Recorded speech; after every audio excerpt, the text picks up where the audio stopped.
Niech będzie pochwalony Jezus Chrystus i Maria zawsze Dziewica. Bardzo gorąco i serdecznie witam i pozdrawiam widzów telewizji Trwam, słuchaczy Radia Maryja.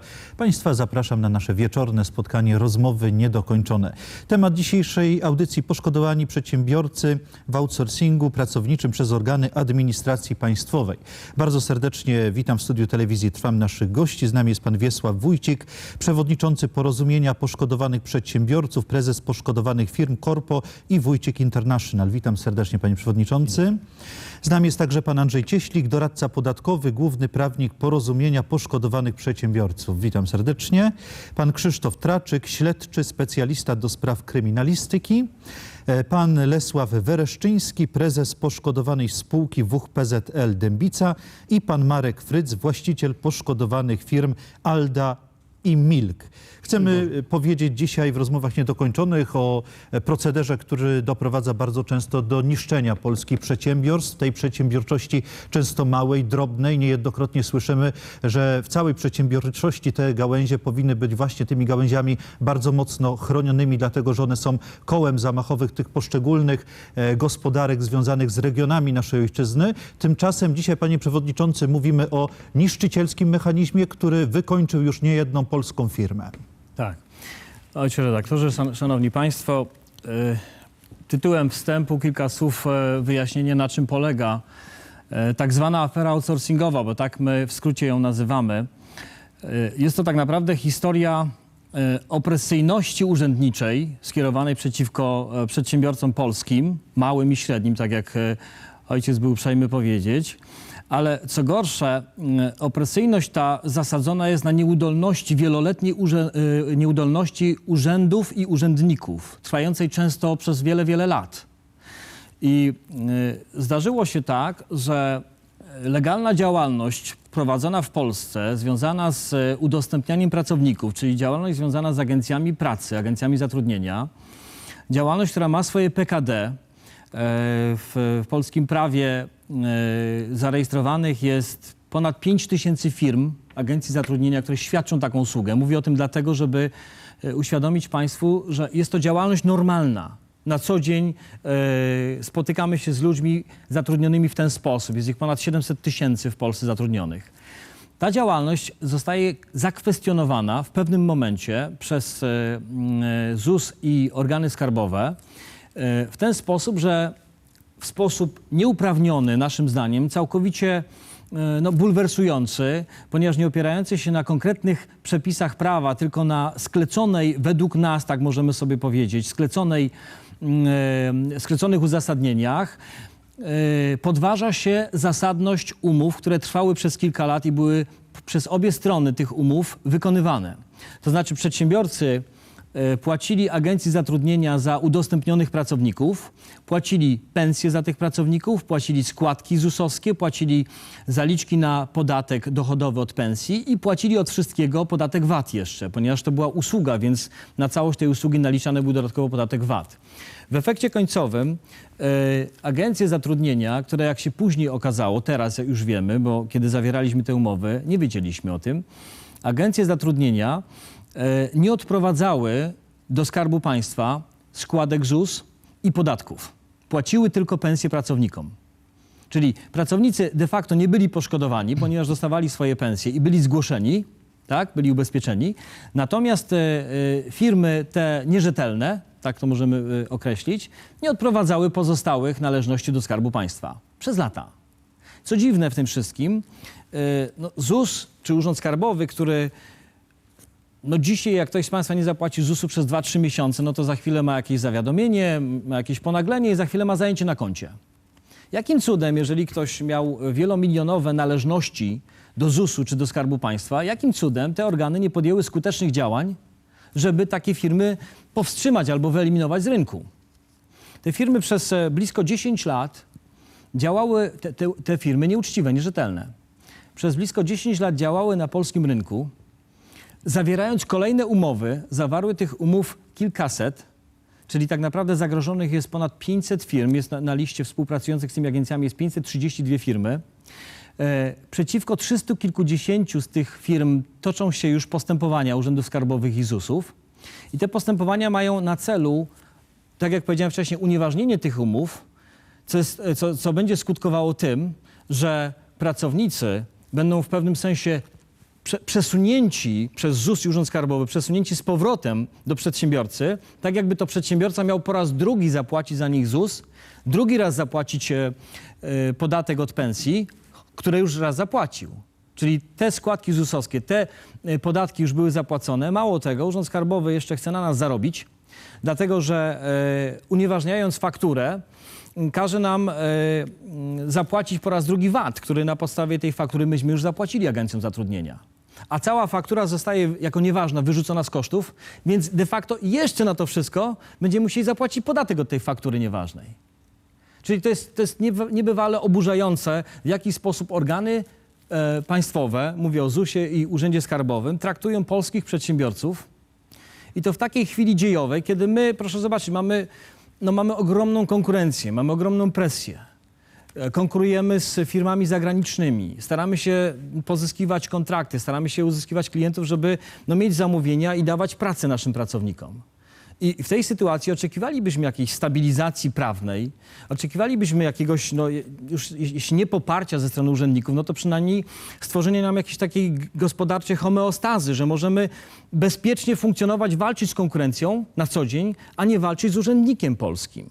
Proszę zobaczyć, jak są wspierani przedsiębiorcy z innych krajów, którzy są dotowani, żeby mogli otwierać swoje firmy w innych krajach, żeby rozwijali się eksportowo. Mówię o tym nie, żeby jęczeć, nie chcę tylko krytykować, tylko chcę zwrócić uwagę na problem, który jest szerszy.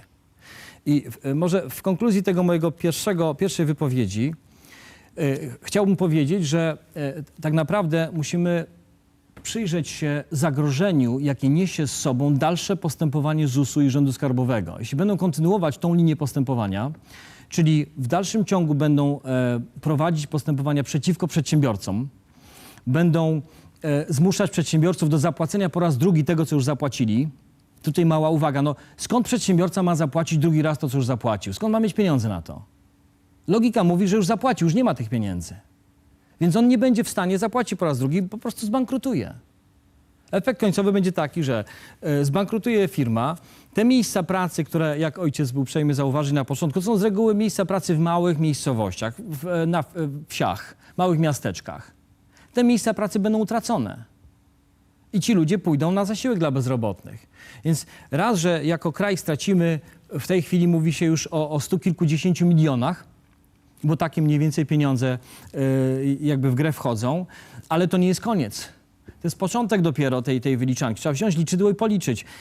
Jeżeli to jest 20-25 tysięcy miejsc pracy, a jeszcze nie jest kontrolowane wszystkie firmy, to jeżeli 20 tysięcy ludzi pójdzie weźmie 10 tysięcy ludzi, pójdzie na zasiłek dla bezrobotnych, jeżeli policzymy, ile kosztuje zasiłek dla bezrobotnych, to przy 10 tysiącach ludzi to przekroczy 200 milionów rocznego wydatku. Nie dość, że stracimy te pieniądze, to jeszcze będzie musiał Skarb Państwa, czyli państwo, my wszyscy będziemy musieli zapłacić za te zasiłki dla bezrobotnych, których nie musimy płacić dzisiaj, bo ci ludzie mają pracę. Jak te firmy funkcjonują, to ci ludzie mają pracę.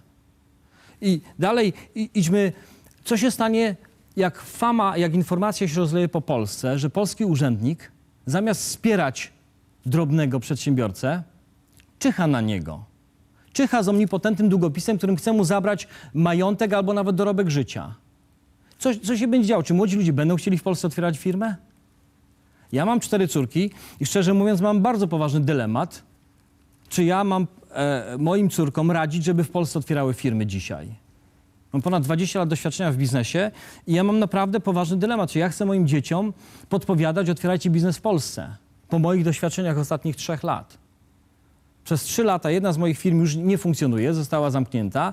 Poziom zatrudnienia u mnie spadł o połowę. To są już efekty, dlatego że ja nie mam czasu prowadzić biznesu. Ja muszę walczyć w obszarach, w których nie powinienem walczyć, powinienem mieć wsparcie. Nie jestem w stanie pozyskiwać nowych rynków zbytu, nie jestem w stanie utrzymywać dobrze swoich klientów bieżących. Czyli ja mam dzieciom mówić, słuchajcie, otwórzcie biznes, zainwestujcie swoje życie dorosłe w Polsce, prowadźcie firmy w Polsce, stwarzajcie miejsca pracy w Polsce. Ja nie chcę tego robić, ja nie chcę dzieciom robić krzywdy. Coś się musi radykalnie zmienić w tej sprawie. Panowie na dzisiejsze spotkanie przygotowali także prezentację. Prezentacja ta ma unaocznić także widzom telewizji Trwam i pomóc zrozumieć nam cały ten bandycki mechanizm, który w dalszym ciągu działa. Zgadza się, więc jeżeli można, to byśmy to... Prezentację, tak? Więc w normalnym w normalnym procederze zatrudniania pracowników jest tak, że gotówka z polskiego rynku jest ściągana do polskich przedsiębiorstw, które odprowadzają do Urzędu Skarbowego i do ZUS-u należne podatki.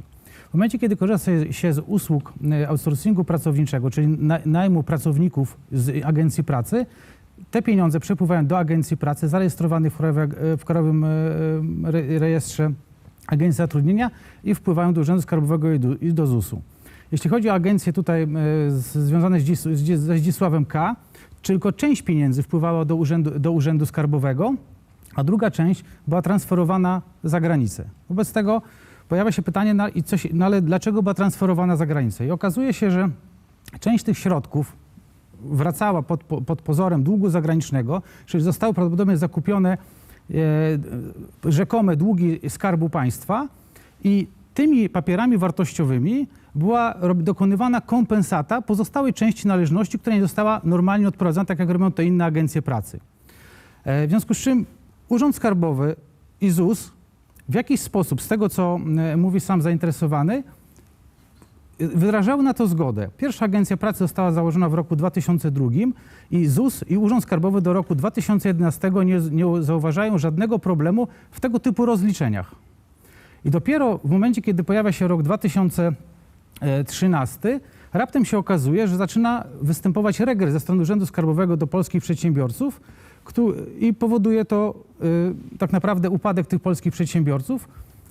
Nie ma ofert pracy, bo nie ma polskich przedsiębiorstw, bo zostały zniszczone tak naprawdę przez Urząd Skarbowy i ZUS. Przy czym ZUS i Urząd Skarbowy nie dokonuje regresu do samych przedsiębiorstw. Jakby odpuszcza temu, który dopuścił się oszustwa i zaczyna swoje ostrze kierować w kierunku przedsiębiorców.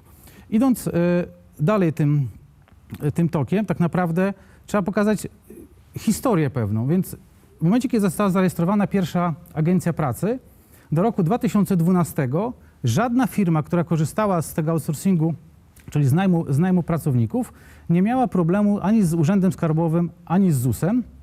I ten okres rozliczeniowy nie jest w ogóle brany pod uwagę. W tym okresie prawdopodobnie też się mieści 150 innych firm, które, jak duże banki, chociażby Getin Bank, które też korzystały z tych samych agencji pracy i ich jakoś nikt nie ściga za niezapłacenie składek. W związku z czym kolejnym elementem takim tutaj dość istotnym jest postanowienie Prokuratury Rejonowej dla Wrocławia Krzyki, która umarza postępowanie wobec głównego podejrzanego i jego spółek. Natomiast stwierdza, że mimo wszystko jest poszkodowanych 700 pracowników, ale nie ściga tego, umarza postępowanie z powodu braku znamion czynu zabronionego ze względu na to, że Trybunał Konstytucyjny uchylił ten artykuł, który był podstawą wszczęcia postępowania przygotowawczego. To też jest dość ciekawa sytuacja, w której prokurator wszczyna postępowanie z artykułu, który będzie albo jest procedowany w zakresie uznania za niekonstytucyjny, jakby nie można było, bo w każdym postępowaniu przygotowawczym można zarzuty zmienić. Wyjść od jednego zarzutu, potem postawić drugi, taki, który odpowiada stanowi faktycznemu. I to jest normalną praktyką prokuratury. Tutaj prokuratura nie wysiliła się w tym kierunku, w tamtym okresie mówię, tylko od razu umorzyła postępowanie, zamknęła temat. Idąc dalej, ZUS we Wrocławiu składa wniosek o upadłość spółki Royal i wtedy mówimy o kwocie, tylko tutaj podkreślę, 24,5 miliona złotych. Do końca okresu rozliczeniowego ta kwota rośnie do 62,5 miliona złotych. Więc w tym momencie urzędy skarbowe i ZUS-y zamiast dochodzić, chociażby korzystając z instytucji artykułu 299 Kodeksu Spółek Handlowych, dochodzenia, ponieważ były to spółki z o.o., a nie spółki akcyjne, dochodzenia roszczeń od członków zarządu, nie czynią tego. Następnie w momencie, kiedy Sąd Rejonowy dla Wrocławia Fabrycznej oddala wniosek o ogłoszenie upadłości, okazuje się, że tak naprawdę Urząd Skarbowy i ZUS zaczynają być bezradne wobec wyprowadzenia tych środków z tych agencji pracy, nie mogą ich zająć, nie mogą ich ściągnąć i to jest moment przełomowy. Moment przełomowy dlatego, że po tym tak naprawdę zbiega się ten wniosek o ogłoszeniu upadłości, znaczy oddalenie tego wniosku o ogłoszeniu upadłości ze spotkaniem, które miało miejsce w Warszawie W tej chwili prowadzimy takie tutaj nasze czynności jako tyle, co przedsiębiorcy mogą tak naprawdę prowadzić. Zbieramy różną dokumentację, usensytywniamy różne osoby, które nam w tym zakresie pomagają. Ustalić, kiedy było to spotkanie, kto był, jaka była agenda. Natomiast na tym spotkaniu, to co powiedział tutaj pan przewodniczący, została wykreowana koncepcja, zgodnie z którą należy odstąpić od ścigania nierzetelnych agencji pracy i zacząć i przełożyć jakby ciężar zainteresowania organów skarbowych i ZUS-u na przedsiębiorców, którzy z tych usług korzystali. Powiem więcej, kiedy ZUS chwali się tym i mówi wszędzie hasło, myśmy informowali przedsiębiorców. Owszem, informowali, ale informacja na stronach ZUS-u, którą tutaj dysponuję, jeżeli jest możliwość, może nawet pokazać do kamery, jest następująca. Na podstawie doniesień prasowych ostrzegamy przedsiębiorców od zawierania umów z nieuczciwymi agencjami pracy, dlatego że jeżeli te agencje pracy nie zapłacą, to będziemy ścigać was. Czyli wprost daje ZUS przyzwolenie, że każda agencja pracy może nie płacić ZUS-u ani podatków do Urzędu Skarbowego, bo wtedy za to odpowie przedsiębiorca. Jest to wprost komunikat ZUS-u, który został w ten sposób skonstruowany. Pytanie, dlaczego? I tu się kończy tak naprawdę okres, w którym agencje powiązane z tym człowiekiem, który to wymyślił. Ewentualnie jest inna droga, że on tego nie wymyślił, tylko ktoś z racji jego przeszłości związanej ze służbą w SB wsadził go w to miejsce. Na tradycyjnego słupa, tak jak w wielu różnych aferach, że są osoby, które są wstawione tylko którym nie zależy tak naprawdę ani na reputacji, ani na tym, czy będzie ścigany, czy nie będzie. Ważne, żeby dostał za to pieniądze. I ktoś pod jego nazwiskiem tak naprawdę przeprowadził całą operację. I tu się, jak mówię, kończy ten okres po tym oddaleniu wniosku o ogłoszenie upadłości firmy Royal. Zaczyna się nagonka ZUS-u, Urzędu Skarbowego na przedsiębiorców. ZUS zaczyna oczywiście informowanie przedsiębiorców o tym zagrożeniu, ale w taki sposób. Następuje potem 6 listopada 2013 następuje zatrzymanie pracowników agencji pracy powiązanych tutaj z tym głównym podejrzanym. Następnie pan Zdzisław Kometko informuje prezesa Rady Ministrów, że jest dług w kwocie 62,5 miliona złotych. On ten dług uznaje i chce zawrzeć porozumienie w celu jego spłaty. Czyli w dalszym ciągu zarówno ZUS, Urząd Skarbowy i sam zainteresowany właściciel bądź osoba, która jest powiązana kapitałowo lub osobowo z tymi spółkami, wprost mówią, że to jest jego dług. Więc pytanie, dlaczego ten dług zaczyna być prowadzone roszczenie w stosunku do przedsiębiorców? Idąc dalej, w roku 2015, czyli nie tak dawno, czyli to było 20 lipca 2015 roku, naczelnik Dolnośląskiego Urzędu Skarbowego we Wrocławiu wysyła wniosek do Krajowego Rejestru Sądowego o wstrzymanie likwidacji firmy Royal. Dlaczego? Dlatego, że zaczyna czynić starania o dochodzenie roszczeń od osób fizycznych, czyli tutaj w domyśle chodzi tu o członków zarządu. Pytanie, po jakim czasie? Jeżeli Urząd Skarbowy i ZUS wykonywałby należycie swoje czynności już w roku 2012 i wcześniej, ale już mówmy o tym roku 2012, ta kwota strat dla Skarbu Państwa nie wzrosła o 40 milionów złotych, przynajmniej z tego, co jest w dokumentach. Idąc dalej, mówi się o tym, że umowy były pozorne i na tym opiera się tak naprawdę główna linia orzecznictwa, czy przyjętej tak naprawdę opinii, bo nie ma żadnych podstaw prawnych do przyjęcia takiej opinii ZUS-u, opiera się na twierdzeniu, że Państwowa Inspekcja Pracy wydała opinię, w której stwierdza, że umowy są pozorne i tam się posługiwała wszczętym postępowaniem przygotowawczym. Wszystko byłoby dobrze, gdyby nie fakt, że została ta opinia PIP-u nadinterpretowana i została źle skonstruowana, że retoryka tej opinii jest trochę jakby, można powiedzieć, została ukierunkowana pod czyimś wpływem, żeby PIP wydał taką, a nie inną opinię, przy czym dysponujemy dokumentami Państwowej Inspekcji Pracy oddział z Warszawy i z Krosna, które stwierdzają wprost, że inspektorzy Państwowej Inspekcji Pracy nie wydają opinii wiążących dla organów. Każdy organ powinien rozpatrywać to indywidualnie. Oni wydają jakąś opinię i posiłkują się tutaj opinią prokuratury, że umowy były pozorne. Tylko nie rozróżniają jednej rzeczy i to wydaje mi się, że jest to celowe działanie. A mianowicie tego, że o pozorności umowy możemy mówić, kiedy dwie strony dokonują tej czynności pozornej w jakimś celu. W tej opinii PIP podaje, że zostało to ta umowa została zawarta w celu ominięcia przepisów prawa, ale po pierwsze nie wskazuje jakich przepisów prawa, tylko ogólnie, czyli można powiedzieć, że bardziej jest to plotka niż fakt. Po drugie, jak można mówić o pozorności umów z dwóch stron, kiedy przedsiębiorcy do tych umów przystępowali po odpowiedniej weryfikacji tych umów, co się zarzuca dzisiaj przedsiębiorcom, że nie dołożyli należytej staranności, przy czym sam ZUS jest temu winien, dlatego że to, co się pokazało w Krajowym Rejestrze Sądowym, jeśli chodzi o ich zajęcia długu, zajęcia z majątku spółki Royal, tak naprawdę pół roku zwlekali z tym, żeby złożyć wnioski o zabezpieczenie majątku na poczet zaliczenia na zadłużenie w ZUS-ie. Więc przez pół roku przedsiębiorcy, dokładając należytej staranności w roku 2012, nie mogli sprawdzić w Krajowym Rejestrze Sądowym, czy są jakieś zajęcia na majątku spółki, bo ZUS tego przez pół roku nie zgłaszał. Więc jak można dzisiaj oskarżać przedsiębiorców o to, że nie dołożyli należytej staranności, jeżeli ZUS sam tej staranności nie dołożył?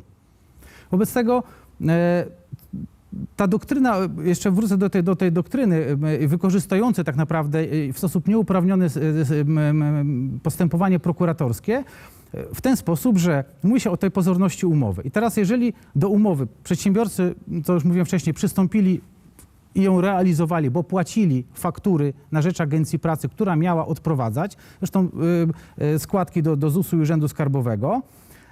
Natomiast pozorność umowy została stwierdzona przez prokuraturę, ale tylko w stosunku do jednej ze stron umowy.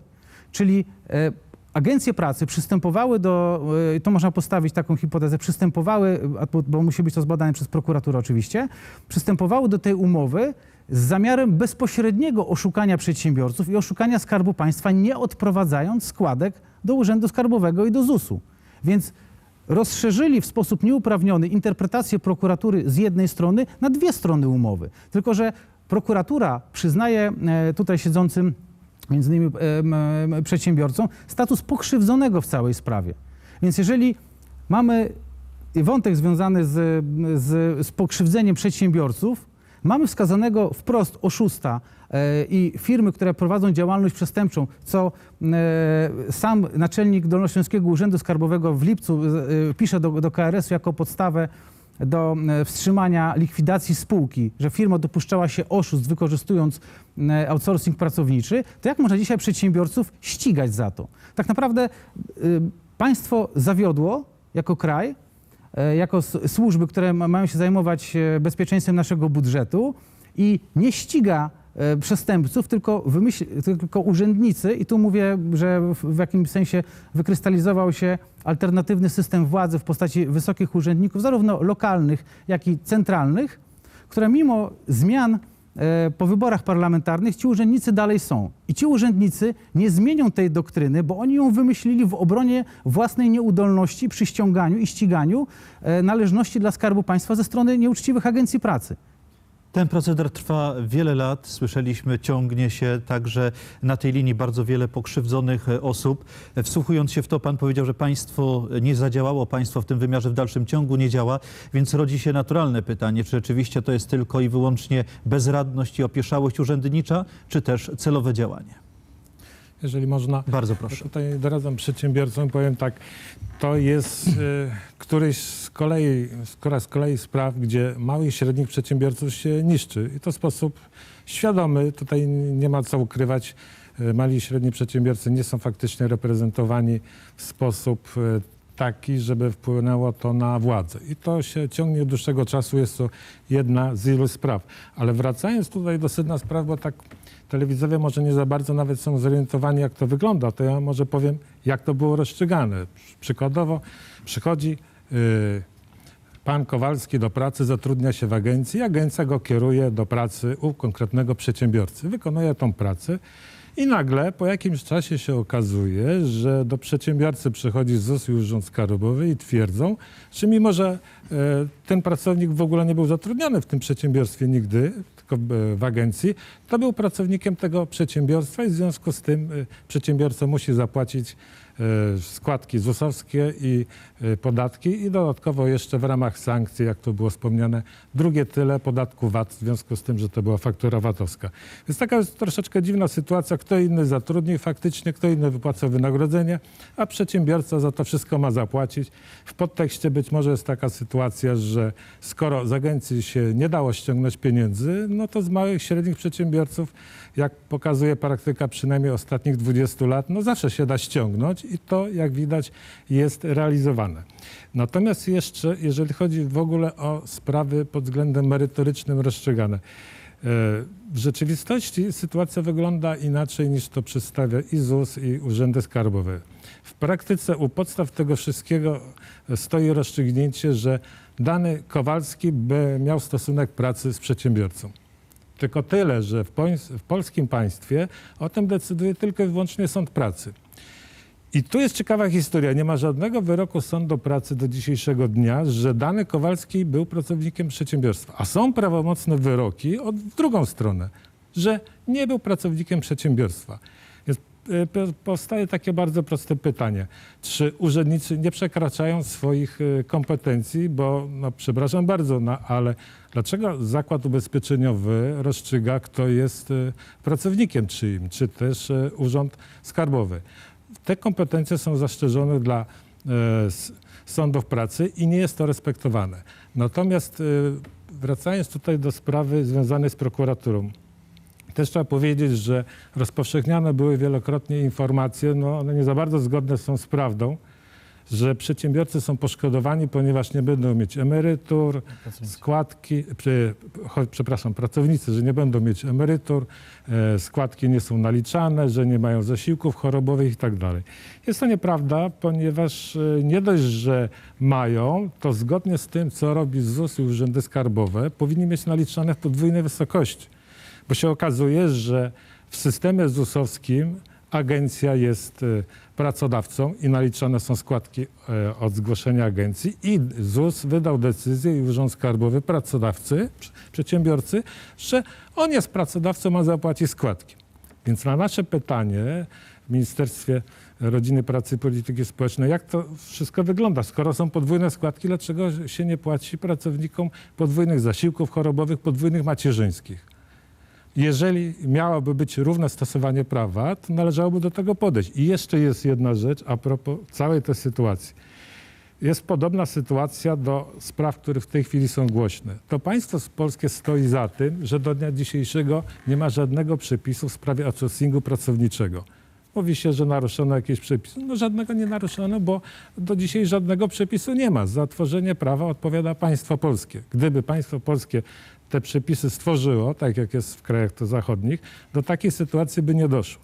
Druga rzecz jest taka, skoro nawet prokuratura uważa, że pracownicy nie są osobami pokrzywdzonymi, tylko pokrzywdzonymi są wyłącznie przedsiębiorcy, to w takiej sytuacji należałoby postawić takie pytanie, jak to jest możliwe, że przez kilkanaście lat cały ten proceder trwał i nie został on skończony.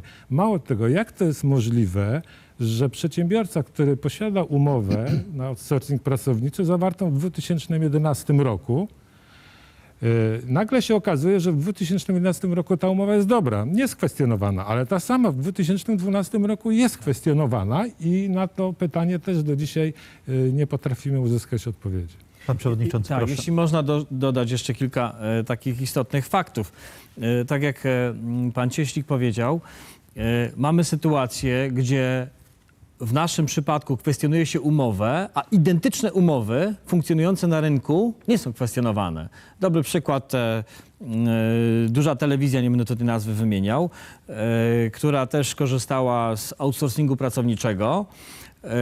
I kiedy zaczęło się mówić o tym, że ta telewizja korzysta z tego outsourcingu pracowniczego, to wówczas Ministerstwo Skarbu wydało dokument, który jest w naszej dyspozycji, w którym stwierdza, że taka forma zatrudniania pracowników jest jak najbardziej legalna, zgodna z prawem. Mało tego, Ministerstwo Skarbu na piśmie twierdzi, że taka forma jest wyrazem nowoczesnego zarządzania zasobami ludzkimi. Więc jak to jest? W stosunku do podmiotu dużego, znanego wszystkim telewidzom, mówi się, że ten rodzaj usługi jest nie tylko legalny, ale wręcz chwali się zarządzających za stosowanie takiego sposobu pozyskiwania zasobów ludzkich, a w naszym przypadku to samo jest nie tylko krytykowane, ale jesteśmy przedmiotem, no, można powiedzieć, fiskalnej represji w tym względzie. Tu jeszcze jedną rzecz chciałem dorzucić, bo być może nie wszyscy telewidzowie i słuchacze rozumieją pewien niuans dotyczący tej formy zatrudnienia. Otóż, jak powiedziałem na wstępie, agencja zatrudnienia, udostępniając przedsiębiorcy pracowników, dostaje wszystkie składniki pensji, składek i podatków.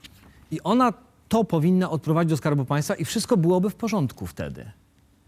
Ona nie odprowadza tego, wyprowadza te pieniądze na zewnątrz, no można powiedzieć, przywłaszcza sobie te pieniądze, i organy państwowe nie podejmują skutecznych działań, żeby to zatrzymać. Mało tego, pozwalają, żeby te agencje zatrudnienia, to są konkretnie 4 agencje zatrudnienia, funkcjonowały na rządowej liście, to jest tak zwany KRAZ, pan Traczek wspomniał o tym, to jest Krajowy Rejestr Agencji Zatrudnienia. Jak można kogoś, kto cię okrada latami, cały czas wywieszać na rządowej liście, że to jest wiarygodna firma w tej przestrzeni, w której działa? Że to jest absurd. W przestrzeni gospodarczej, wśród normalnych przedsiębiorców to by się nie wydarzyło. Natychmiast byłaby te firmy zdjęte z takiego rejestru. Pan Andrzej Cieślik. Tak. Ja chciałbym tutaj podać taki konkretny przykład, bo jest mowa o telewizji i tak dalej. W kraju jest stosowany od roku czasu prawie outsourcing kasowy. We wszystkich urzędach skarbowych w zeszłym roku polikwidowano kasy i jest outsourcing kasowy. Stosując te kryteria, które do przedsiębiorców się stosuje, jest dokładnie taka sama sytuacja. To osoby zatrudnione w kasach w urzędach skarbowych są pracownikami według tej koncepcji urzędów skarbowych. Więc pozostaje pytanie, dlaczego urzędy skarbowe sobie nie wydają decyzji, że mają zaległości w opłacaniu podatków, a jeżeli już do tego podchodzimy w ten sposób, to zdaje się wszystkie ZUS-y, instytucje i tak dalej ochraniają firmy ochroniarskie i pracują tam sprzątaczki. Według tej definicji, według przedsiębiorców, że pracodawcą jest ten, na rzecz którego końcowo świadczona praca, czyli sprzątaczka, pracownicy ochrony ochraniający dany obiekt są pracownikami danej instytucji, czyli ZUS-ów, ministerstw, urzędów skarbowych i tak dalej. Ale tam w stosunku do tych pracowników i tych instytucji nie stosuje się. Czyli mówiąc wprost, instytucje powołane do przestrzegania porządku nie stosują tego wobec siebie. Dotyczy to również sądów, bo w 2 sądach okręgowych są już, również jest outsourcing kasowy, inne sądy okręgowe się też do tego przymierzają. Natomiast w stosunku do małych i słabych, czyli małych i średnich przedsiębiorców, jak to mówię, wycisnąć ile się da i u nich można, jak to mówią, budżet podratować. Pan Lesław Wereszczyński, prezes poszkodowanej spółki WUCH PZL Dębica. Panie Lesławie, jak u pana ta sprawa wygląda?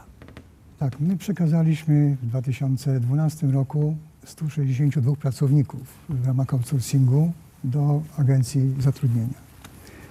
Ten outsourcing trwał przez 17 miesięcy. Długo. Współpraca układała się dobrze. Obie strony były zadowolone.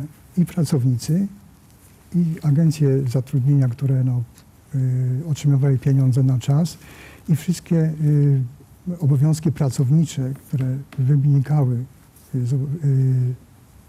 ze strony agencji, były dopełnione. 6 listopada 2013 roku prokuratura zatrzymała pracowników agencji zatrudnienia. Padła liczba przed chwilą 62 milionów, bo w takiej liczbie nie zapłacono składek i podatków. Pracownicy tych agencji byli zatrzymani przez okres 3 miesięcy. Po 3 miesiącach, według mojej wiedzy, nie doszukano się dowodów i uwolniono tych pracowników. Natomiast właściciel firmy, który obecnie przebywa w Szwajcarii, jest na wolności. Tu w Polsce wiemy, że poszukiwany jest listem gończym, natomiast można z nim rozmawiać o każdej porze. Ja w sobotę rozmawiałem, zadzwoniłem, nie ma żadnego problemu, aby się połączyć, porozmawiać o sprawach w Polsce, o tym, co nas czeka według jego opinii i tym podobne. Więc tych spraw niezrozumiałych, bulwersujących jest wiele. Pytań jest bardzo dużo. Można sobie zadawać, kto tworzy parasol nad działalnością czy tego właściciela, czy może grupy. Trudno powiedzieć. Z jednej strony 3 lata mijają od tego aresztowania firmy, tak to trzeba powiedzieć. Tam się nic po tamtej stronie nie dzieje. Funkcjonuje właściciel normalnie, w bezpiecznym miejscu. Natomiast firma, w której mnie przyszło zarządzać, ponosi konsekwencje tej współpracy. W tej chwili mamy decyzje ZUS-owskie, od których się odwołujemy w sądzie. Mamy protokół kontroli skarbowej z Urzędu Skarbowego i wszystkie decyzje ZUS-u, Urzędu Skarbowego stwierdzają jednoznacznie, że nie doszło do przekazania pracowników, nie było tak zwanego outsourcingu, że przez ten cały czas trwania umów pracownicy byli zatrudnieni w naszej firmie, a nie agencji zatrudnienia. Konsekwencje tego są takie, że za cały okres obowiązywania tych umów zostaną naliczone zobowiązania w niebagatelnej wysokości, bo to jest kwota w moim przypadku ponad 5 milionów złotych. Gdyby to przeliczyć na jednego pracownika i założyć, że są możliwe układy ratalne, tak jak teraz słyszymy, przedstawiciele niektórych urzędów deklarują, że pójdziemy wam na rękę, rozłożymy na raty, to w moim przypadku taka kwota, gdyby układ był na 5 lat, to jest 600 zł na pracownika. Więc chcę powiedzieć jeszcze tak, że ta firma, w której pracuję, ona ma do tej pory rany jeszcze po transformacji ustrojowo-gospodarczej i z dużym problemem sobie z tymi historycznymi zobowiązaniami radzi. Rynek jest trudny, nie jest łatwy. Mamy silne podmioty i tutaj w Polsce, i za granicą.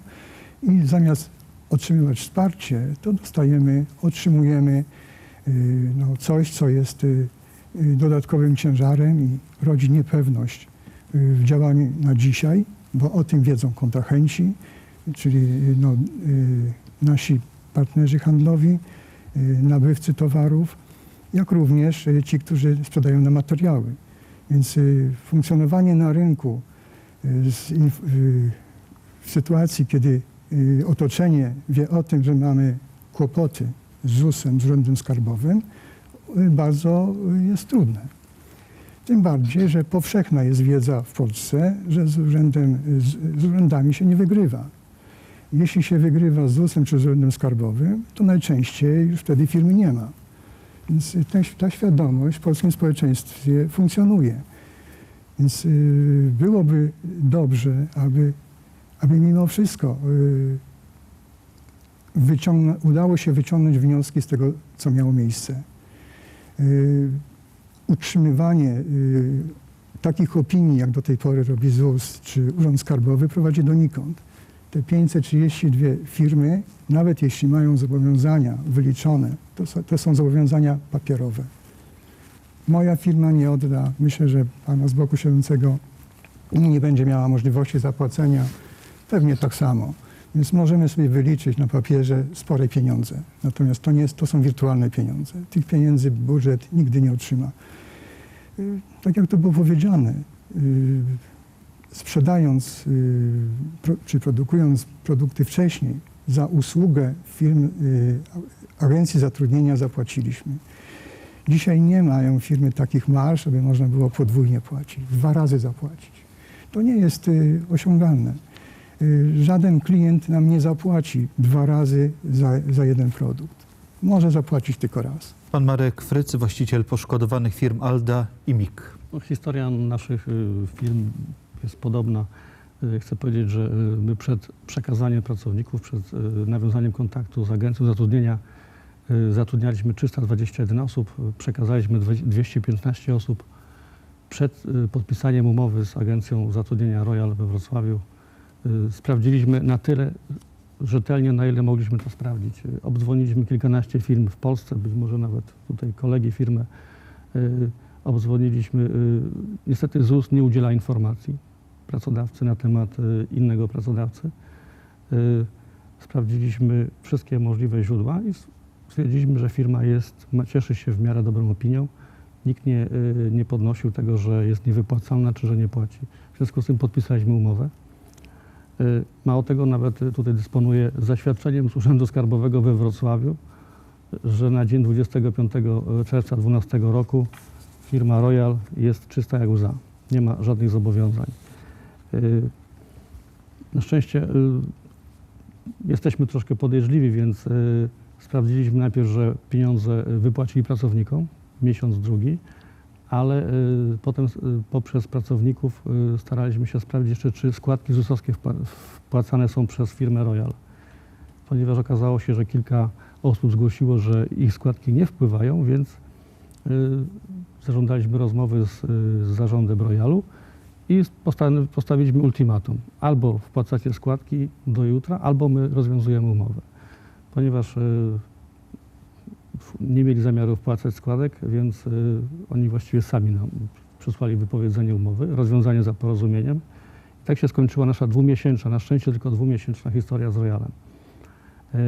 Dzisiaj już wiem, to co tu kolega przewodniczący mówił i koledzy wcześniej, te firmy, bo to ich było 4, działały od kilkunastu lat. I tutaj się dla mnie to jest takie bolesne, bo my jako przedsiębiorcy staramy się z całych sił swoją energię kierować na tworzenie. Tworzymy miejsca pracy, pozyskujemy pracę, tak jak w przypadku naszych firm, to my właściwie reagujemy na potrzeby rynku innych firm.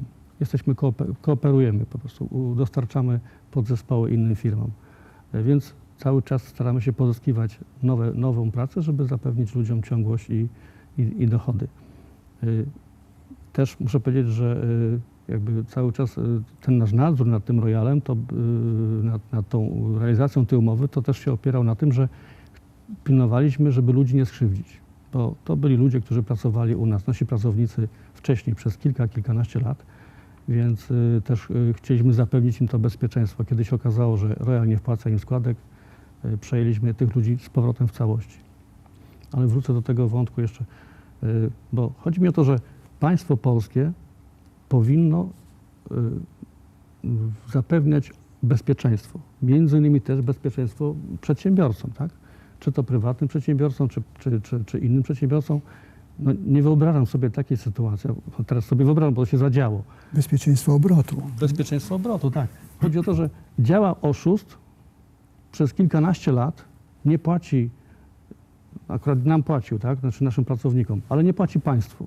I państwo zgadza się na to, żeby przez te kilkanaście lat nie wpływały zobowiązania, bo te firmy zobowiązywały się, składały deklaracje do Urzędu Skarbowego, składały deklaracje do ZUS-u, czyli pisały: my tacy i tacy, my Royal, jesteśmy winni ZUS-owi tyle i tyle, tak? Za pracownika tego, bo na tym polega w skrócie mówiąc deklaracja. I tenże ZUS nie szukał tych pieniędzy wcześniej u tego Royala, tylko czekał, aż narośnie mu jakaś tam taka wielka bańka, że już nie mogli tego utrzymać. Wymyślili mechanizm, to co tutaj tłumaczyli koledzy, jak to przekręcić, żeby szukać, żeby poszkodowany, bo dzisiaj mam też zaświadczenia od prokuratora prowadzącego sprawę, że nasze dwie firmy są poszkodowanymi w sprawie, ale mimo wszystko ZUS i Urząd Skarbowy szuka pieniędzy u poszkodowanego, u okradzionego, a nie u złodzieja. To jest, uważam, to jest klęska aparatów bezpieczeństwa, aparatu państwowego, bo to państwo nie powinno tak działać. Chcę jeszcze powiedzieć, że wszyscy, bo tak już my się spotykamy od dłuższego czasu, tych firm, jak tu kolega przewodniczący mówił, jest ponad 500, to nie są firmy jacyś oszuści. Gdybyśmy byli oszustami, to po zrobieniu jakiegoś takiego procederu zwinęlibyśmy firmę, wyrejestrowali się i zniknęli, tak jak zrobił to ten oszust, tak, który mieszka sobie dzisiaj w Szwajcarii. Pan do niego zadzwonił, wszystko, żyje sobie, no, życie jak w Madrycie, można tak powiedzieć, a nas urzędy ścigają. No to nie na tym powinna polegać normalna praca, normalne funkcjonowanie firm w Polsce i organów, które odpowiadają za bezpieczeństwo, to za bezpieczeństwo ludzi na ulicy, jak i ludzi, którzy pracują w biurach, bezpieczeństwo państwa i bezpieczeństwo też prowadzenia firm i obrotu gospodarczego. Za chwilę pan przewodniczący, ale ja chciałbym przypomnieć numery telefonów do naszego studia i zaprosić także naszych słuchaczy i widzów do współtworzenia rozmów niedokończonych.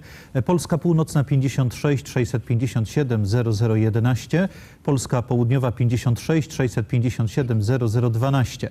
Dwa numery telefonów dla zagranicy 56 657 0013 i 56 657 0014. Kierunkowy z Europy 048, z Ameryki i Kanady 01148 plus dwa numery telefonów telefonii komórkowej w naszej rodzinie 536 600 300 i drugi 536 600 400. Bardzo proszę, panie przewodniczący. Ja tutaj jeszcze chciałbym ad vocem tego, co pan Marek Frys powiedział, pewna ilustracja, która może telewidzom zilustruje, jak prosty jest to mechanizm i jak zdumiewająca jest indolencja urzędników.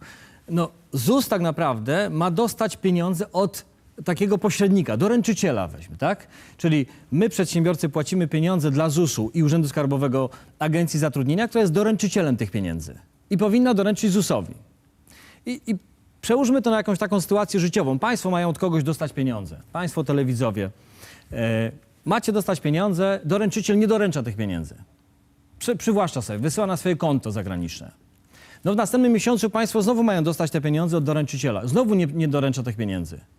I tak miesiąc w miesiąc, rok po roku. Jak długo państwo byście pozwalali na to, żeby ten doręczyciel te pieniądze przywłaszczał? No zdrowy rozsądek pokazuje, po jednym razie byście byli zaalertowani. A tutaj mamy wielki aparat państwowy, który kosztuje nas miliardy złotych rocznie. Jest tak nieudolny? To jest niewyobrażalne dla przedsiębiorcy. Tu może ja bym jeszcze poprosił o rzut prezentacji telewizom.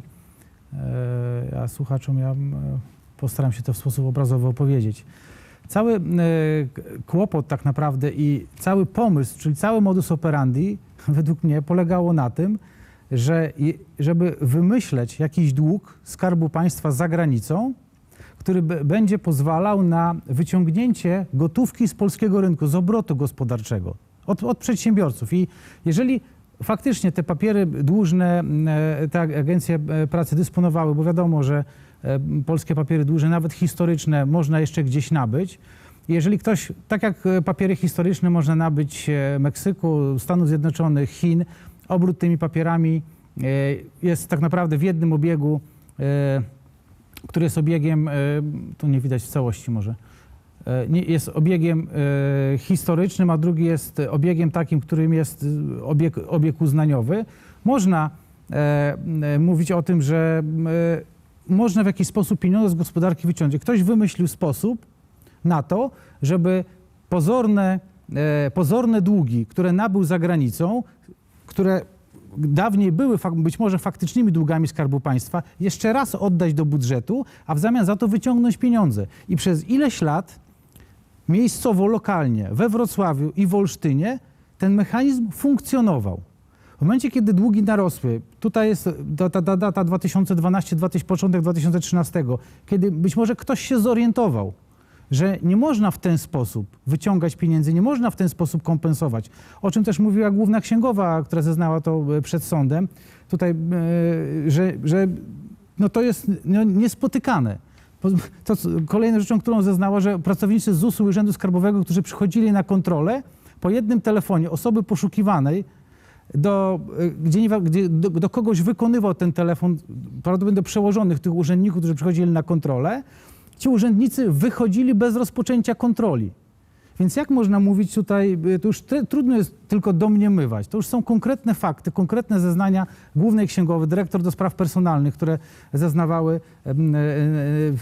w określonych procesach wprost, że te urzędy nie realizowały tego, co powinny robić na rzecz Skarbu Państwa. I w momencie, kiedy... Troszeczkę, bo to jest zasadnicza różnica.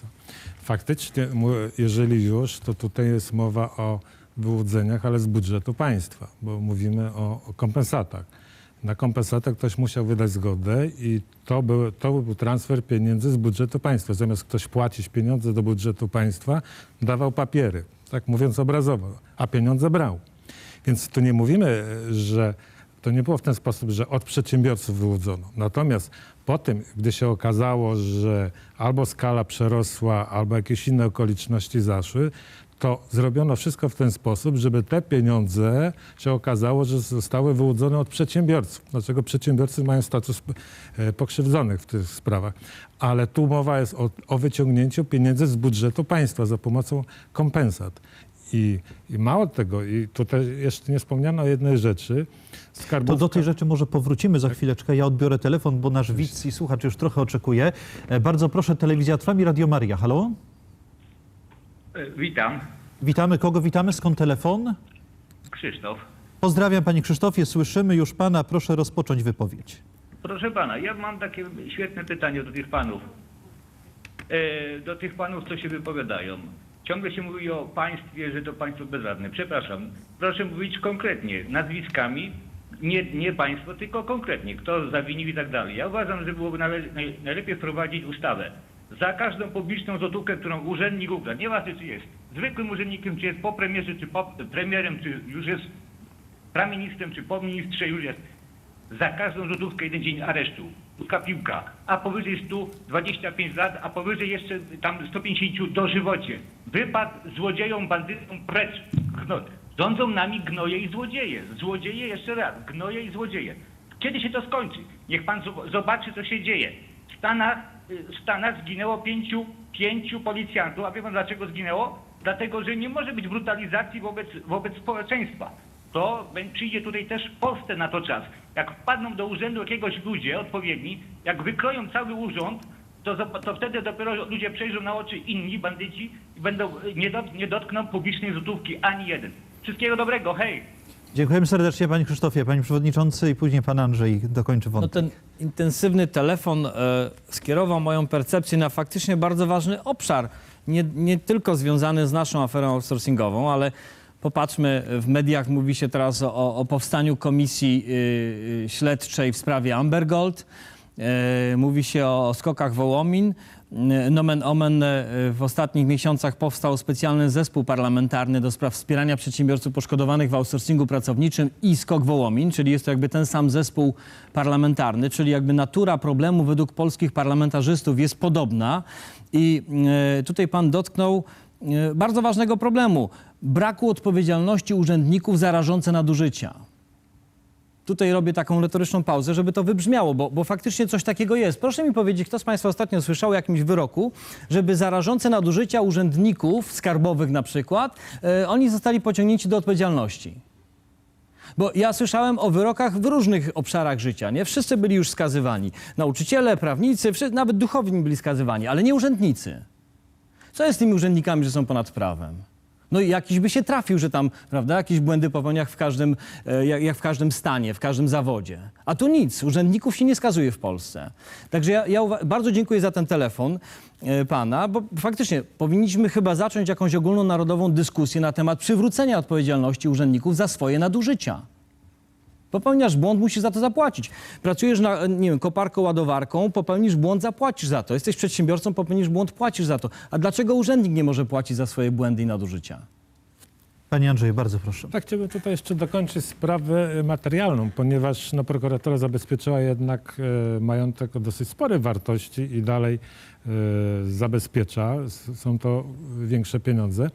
I teoretycznie przedsiębiorcy mogliby z tego skorzystać, ale nie w kontaktach ze skarbówką, dlatego że Ministerstwo Finansów twierdzi, że agencje są winne samego podatkować 70 milionów, więc mówiąc po prostu, przedsiębiorcy, będąc osobami pokrzywdzonymi w tych sprawach, przestępstwa, nie otrzymają z tego tytułu ani złotówki. Od razu trzeba to założyć, że wszystko z nich się ściągnąć.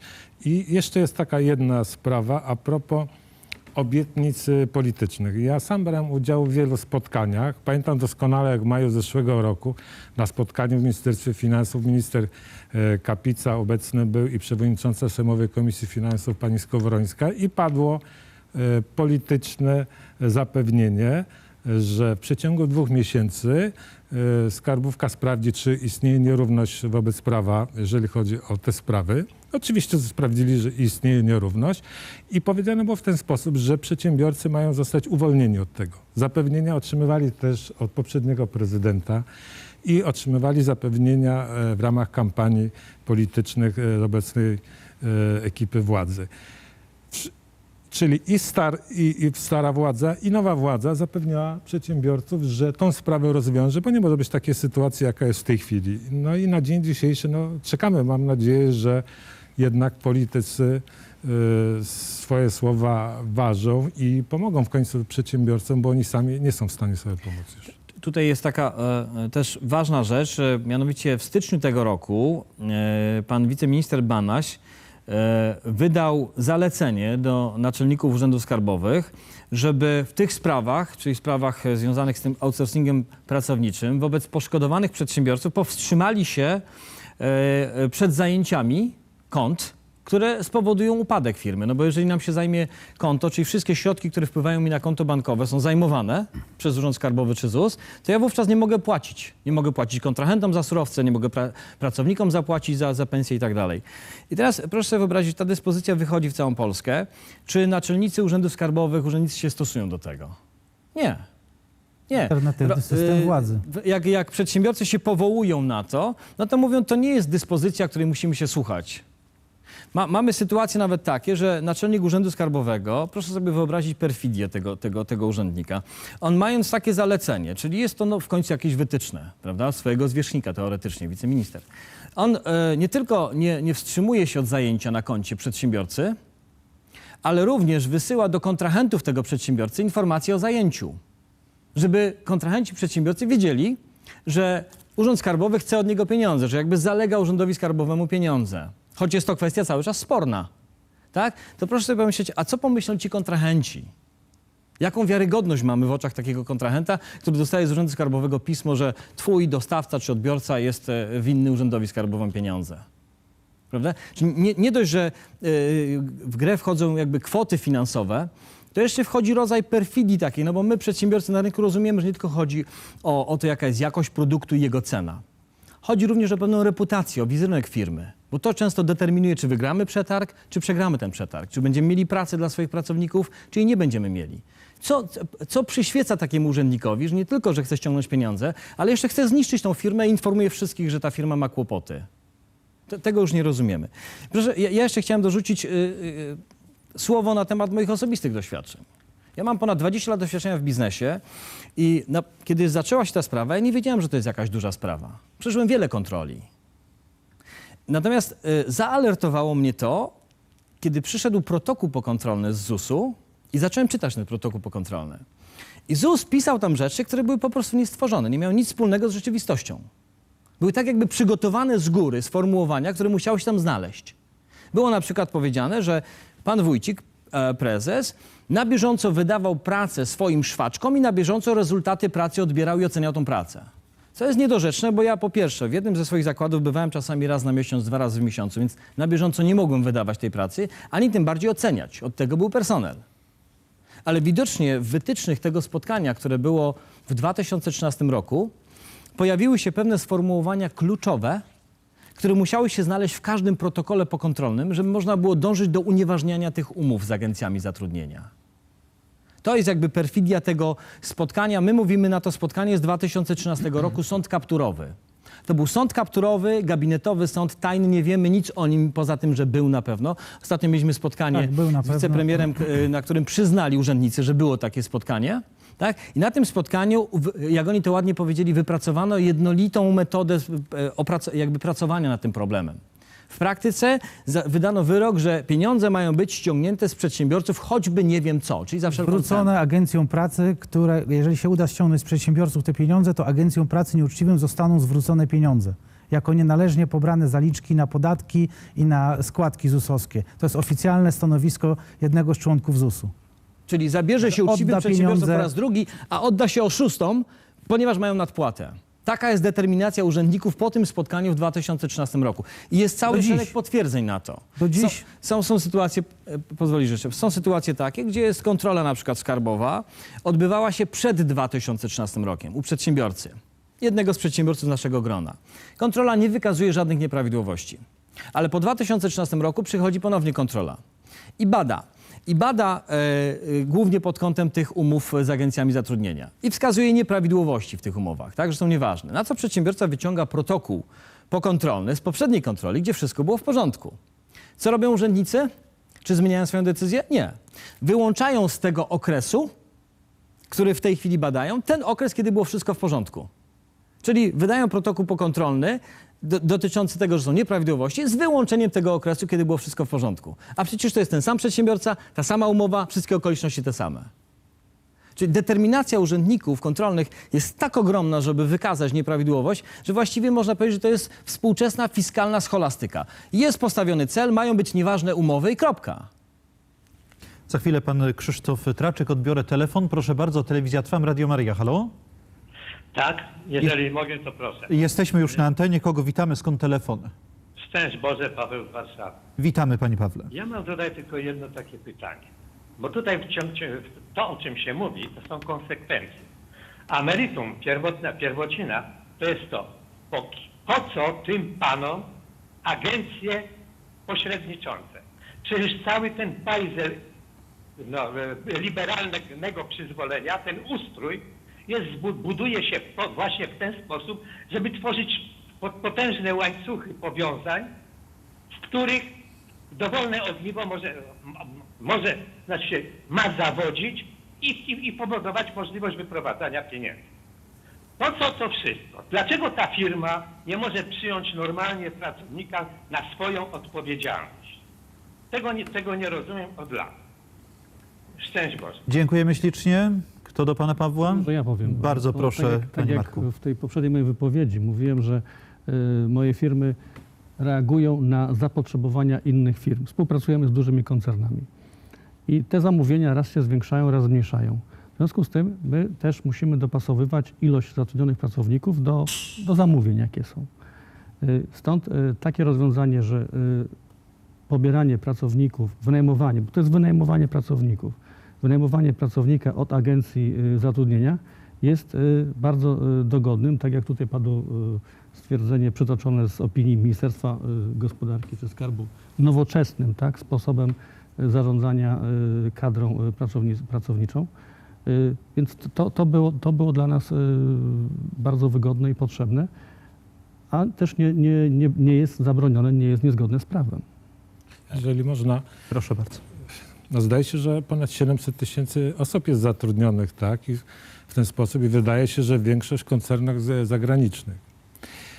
I jeszcze jest takie jedno pytanie w tym wszystkim, ja bym inne zadał. Dlaczego do dzisiejszego dnia nikomu z władz państwowych nie zależało na regulowaniu tych spraw? Tak jak wspomniałem, nie ma żadnych przepisów, mimo że w krajach Europy Zachodniej są. Gdyby były te przepisy, to na pewno by do takiej sytuacji nie dochodziło, ale to już na to moje pytanie, to może każdy też z telewidzów sam sobie odpowie, dlaczego tak może być. Bardzo proszę, panie Jeszcze przewodniczący. może po części odpowiadając na pytanie słuchacza, no wyjdźmy od sytuacji normalnej, choć w kontekście tego, co przez godzinę tutaj omawiamy, to się trudne wydaje, ale gdyby było normalnie, to znaczy my byśmy zapłacili te pieniądze do agencji zatrudnienia, ona by zapłaciła pensję, zapłaciłaby ZUS-owi i skarbówce i byłoby wszystko w porządku. Bo w ten sposób, tak jak pan powiedział, jest 700 000 ludzi w Polsce zatrudnionych, jest to normalne, legalny rodzaj usługi świadczony przez agencję zatrudnienia. Ja mogę podać numer PKD, tak, 7830Z. Tak, jest to udostępnianie pracowników bez jakby świadczenia nadzoru przez agencję udostępniającą. Nadzór jest bezpośrednio przedsiębiorcy. Czyli jest to coś, z czego można korzystać na rynku pracy. Ktoś chce w ten sposób zatrudniać pracowników, ktoś w inny sposób, prawda? Ktoś lubi na przykład Mercedesa, ktoś lubi Skodę.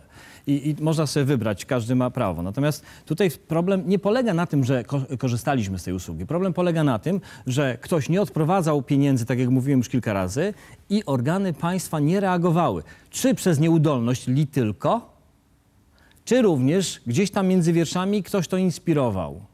Bo znając procedury urzędów, ZUS-ów i skarbówki, nie wyobrażam sobie, że byłyby aż tak nieudolne. To jest moje osobiste jakby przypuszczenie. Jeżeli patrzę, że prokurator sama stwierdzając w umorzeniu, tak jak tutaj pan Traczek powiedział, prokurator w maju 2012, umarzając sprawę przeciwko 2 z tych 4 agencji, stwierdza, że zatrudniały łącznie 1300 osób wtedy. W jednej z tych agencji zatrudniały przez 5 lat i nie płaciły ZUS-u za swoich pracowników. To są słowa prokurator z umorzenia prokuratorskiego. Janowi należy sprawę umorzyć z powodu braku znamion czynu zabronionego. Więc no, jeden element, drugi element, trzeci element, składamy to wszystko w pewien obraz. No, brakuje nam wielu elementów do pełnego obrazu, no, ale klaruje nam się pewna jakby tendencja, tak, funkcjonowania. Jak to jest, proszę państwa, że jakbyście państwo dzisiaj wzięli KRS, Agencji Royal wspominanej tutaj, to zobaczą państwo w Krajowym Rejestrze Sądowym, że ZUS jest kilkadziesiąt razy wpisany jako wierzyciel tej firmy. ZUS wpisany jest w tym KRS-ie. Dzisiaj można wejść na KRS Royal i sprawdzić. Jest wpisany jako wierzyciel tej firmy. A w tym samym czasie od 2013 roku ten sam ZUS za te same pieniądze ściga nas. Chce te same pieniądze od nas, czyli jakby drugi raz chce. No to, ojcze redaktorze, szanowni państwo, jeżeli by państwo chcieli za jedną rzecz pieniądze z 2 stron, komuś coś sprzedaliście i to samo sprzedajecie komuś innemu, 2 razy chcecie te pieniądze za to samo, to jak to w polskim prawie jest? No poszlibyśmy siedzieć, tak? Poszlibyśmy do więzienia. A ZUS może z 2 stron ściągać te pieniądze. No coś jest też nie w porządku. 4 minuty pozostały do zakończenia naszego programu. Co powinno państwo polskie uczynić, aby rozwiązać i postawić tamę temu procederowi, bo w takiej sytuacji ponad 500 firm może zostać położonych na łopatki? Jeżeli można, ja powiem tak, zasadniczą kwestią jest uregulowanie tych spraw, tak jak ten telewidz się też pytał te rzeczy, uregulowanie ustawowe. Natomiast w związku z tym, że nie było żadnych przepisów, żadnej ochrony państwa, to przedsiębiorcom tu należy pomóc, ponieważ oni działali no, z świadomości, że działają zgodnie z prawem.